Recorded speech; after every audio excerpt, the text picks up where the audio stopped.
With the 2024 general election less than 3 months away, we'll take you through my updated 2024 presidential election prediction between Kamala Harris and Donald Trump.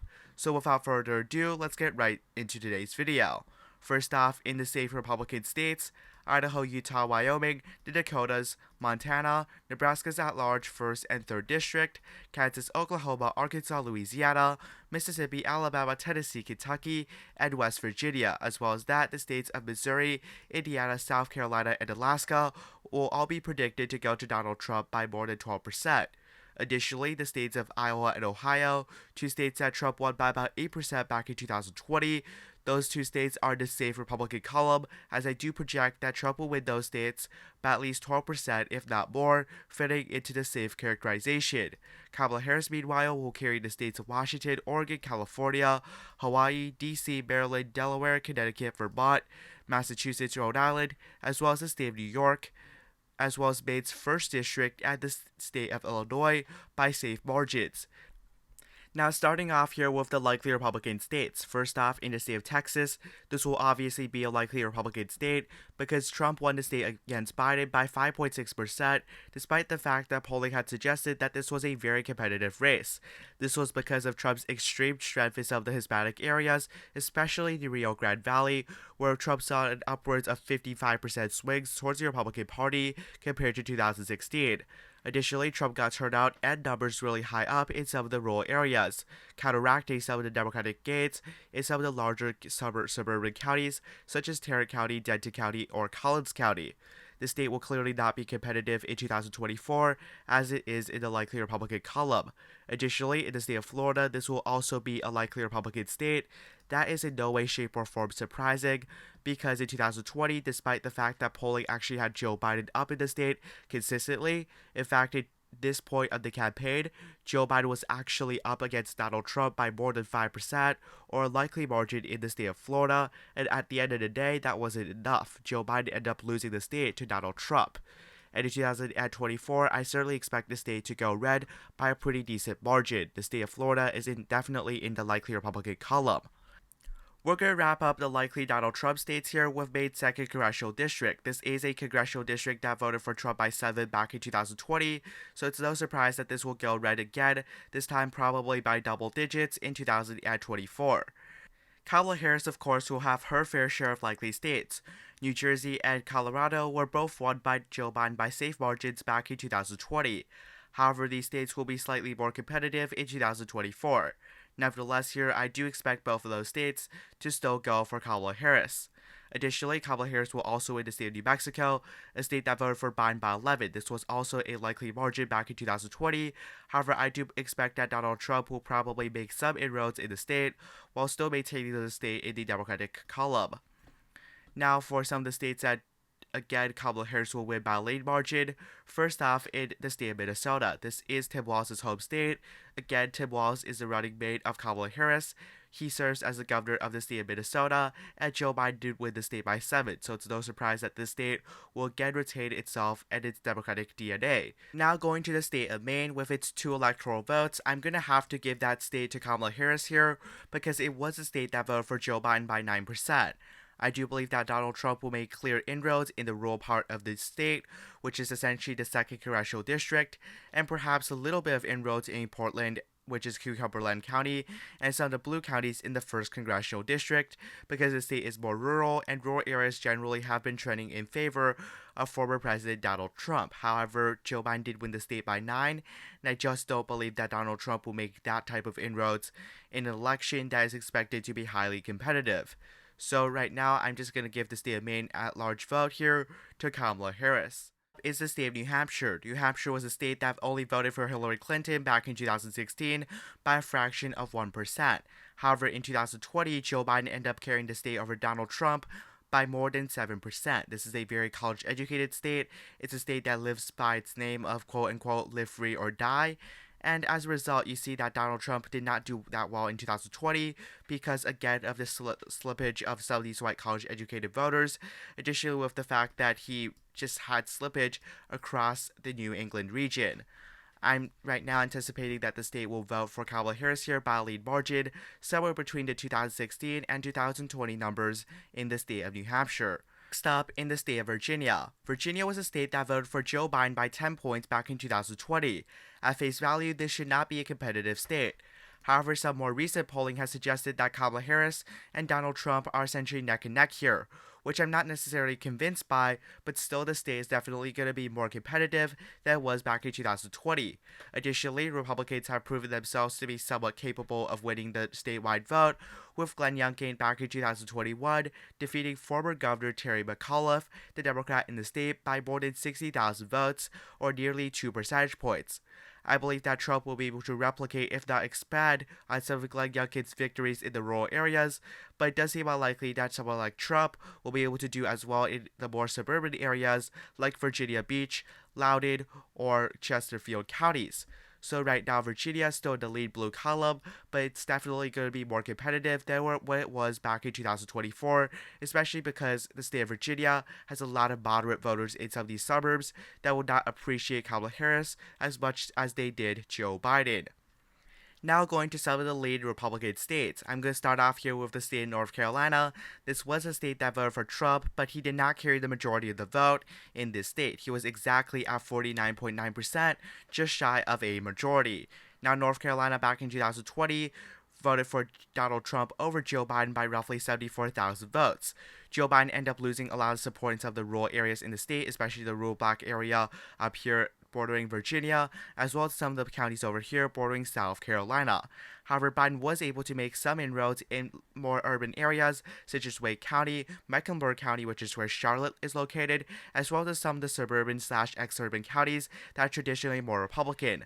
However, a lot of those voters that ended up voting for Joe Biden over Donald Trump back in 2020, that voted for perhaps Trump in 2016, were voters who were more moderate, who were essentially white, who had college-educated degrees. However, right now it does seem like that Kamala Harris is someone that is far more liberal than Joe Biden, which raises doubt about whether she's going to be able to retain a lot of those voters. In my opinion, she's going to lose a lot of the voters that Joe Biden picked up back in 2020. As a result here, I definitely expect the state of North Carolina to look more like 2016 than 2020. If anything, I do expect the state to be a bit redder than the 2016 final result, giving Trump a roughly 4 to 5% victory in the state of North Carolina. Next up, the state of Georgia. Georgia is a state that is probably the most promising for the Republican Party out of all the swing states that Joe Biden carried back in 2020. For one thing, in the most recent New York Times/CNN college poll, Georgia was a Sunbelt state that was most in favor of Donald Trump, providing Trump with a 4% margin of lead over Kamala Harris.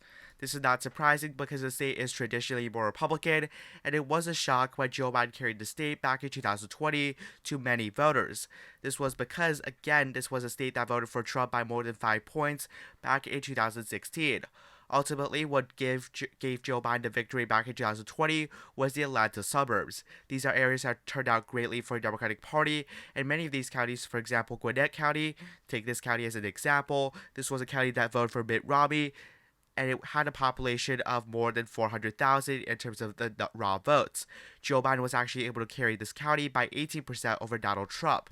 However, again, a lot of these are ancestral Republicans that ended up providing Joe Biden with the victory, and the fact is they simply would not vote for Kamala Harris, who is perceived to be more liberal. Side with her running mate, Tim Walz, the governor of the state of Minnesota, who is by far one of the most progressive governors in the United States. So at this point in time, I'm just going to have to give the state of Georgia here to Donald Trump by a lead margin. Now going to the state of Nevada. Now Nevada is a state, again, where Trump has pulled slightly ahead of Kamala Harris in the most recent NYT/CNN college polling, and Nevada is a state that has a traditional Democratic lead. That's because a lot of these voters in the state of Nevada are more Hispanic voters, and they live in a relatively urban area, that being Clark County. However, there have been several problems for the Democratic Party in the state of Nevada in recent elections. For starters, Hispanic voters have been moving more and more in favor of the Republican Party, which poses a problem for Democrats, especially in a state like Nevada, where the Hispanic population is so dominant, and that is essentially the group of voters that Joe Biden and the Democratic Party essentially relies on to win elections in the state of Nevada. Right now, considering that they are moving away from the Democratic Party, plus the fact that Republicans are going to have massive turnout in some of the rural areas because Trump excites that type of turnout. I do believe right now that the state will end up going to the Republican Party by a lead margin. Now going to the state of Arizona. Arizona is a state that is more moderate generally, and although the most recent poll does have Kamala Harris up by 5 against Trump in the most recent, again, NYT/Siena College polling, we all know that polling generally does end up underestimating Donald Trump, both in 2016 and 2020. In 2016, average swing state polling essentially underestimated Donald Trump by 3. Back in 2020, it was closer to 5. And you see that this is about a 5% difference. Also, the state is also generally more moderate. You see that there's a lot of type of McCain Republicans that are the ultimate deciders to election. Many of these McCain Republicans ended up supporting Joe Biden in 2020, which was why he won the state. It was not because of high Democratic turnout. At least in part, it was not because of high Democratic turnout. It was because a lot of these suburban, more type of McCain Republicans decided to vote for Biden. However, now that essentially Trump is not as relevant as he was back in 2020 because Democrats have been in control for the last 4 years, it does seem apparent that Kamala Harris will be more in the picture, and because Kamala Harris is someone, again, who is more liberal, I do expect the state to vote for the Republican Party by a lead margin in 2020. Now, if all these states vote in, Donald Trump is at 268 Electoral College votes, while Kamala Harris is at 225. Harris needs to sweep all 3 states, as well as Nebraska's second, to win, while Donald Trump just needs 1 more electoral vote to end up getting a tie, and 2 more to win the presidency. Now going to Nebraska's 2nd Congressional District. This was a district that voted for Joe Biden by 6 back in 2020, and this is a essentially very urban district based in Douglas County, which is where Omaha is located. This is an area that has been heavily trending towards the Democratic Party, and I do expect Kamala Harris to be able to win it, just because Biden did win it by a likely margin. I believe that her margins will slip, but Kamala Harris is still favored to win this district. Next up, going to the state of Wisconsin. Currently speaking, Kamala Harris enjoys a 2.8% lead in polling against Donald Trump. However, that is not necessarily very accurate because in 2020, Joe Biden held a 8.4% lead, and he only won the election in the state by 0.63%, which is essentially an 8% swing from polling to the general election. This time round, though, especially considering historically Wisconsin polls have generally underestimated the Republican candidate, I do believe that the state is still favored to go to the Republican Party, especially because I believe that Trump will be able to make inroads in the wild counties, Waukesha County, Washington County, and Ozaukee County, especially Waukesha County, which produced over 260,000 votes for Donald Trump and Joe Biden back in 2020. This is a historically very conservative county that moved away from the Republican Party back in 2020. However, with someone like Kamala Harris on the Democratic side, I do believe that Democrats will end up having some lesser numbers in some of these areas, giving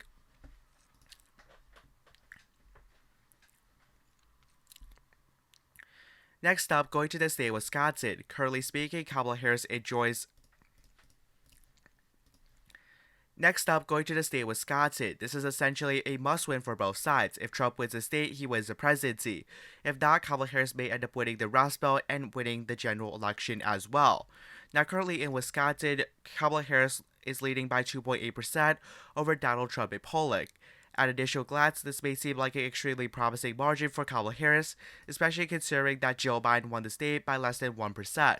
However, not so fast, because in 2020, polls had Joe Biden up by more than 8% of the state, and he only won the state by 0.63%.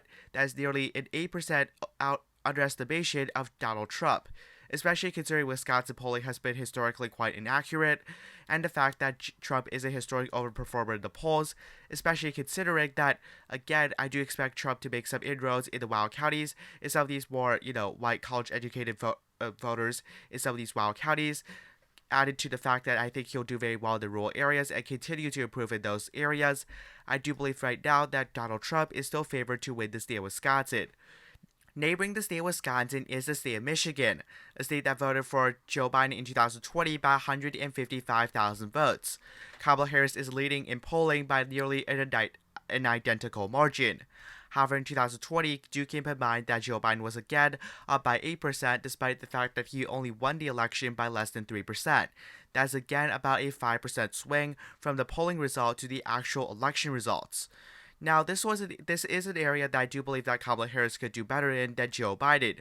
Joe Biden faced a serious problem in the Democratic primary, where there was a lot of voters in around Wayne County with the Arab American population, as well as some youngsters in Washtenaw County who simply opposed voting for Joe Biden because of his handling of the Israel and Hamas crisis.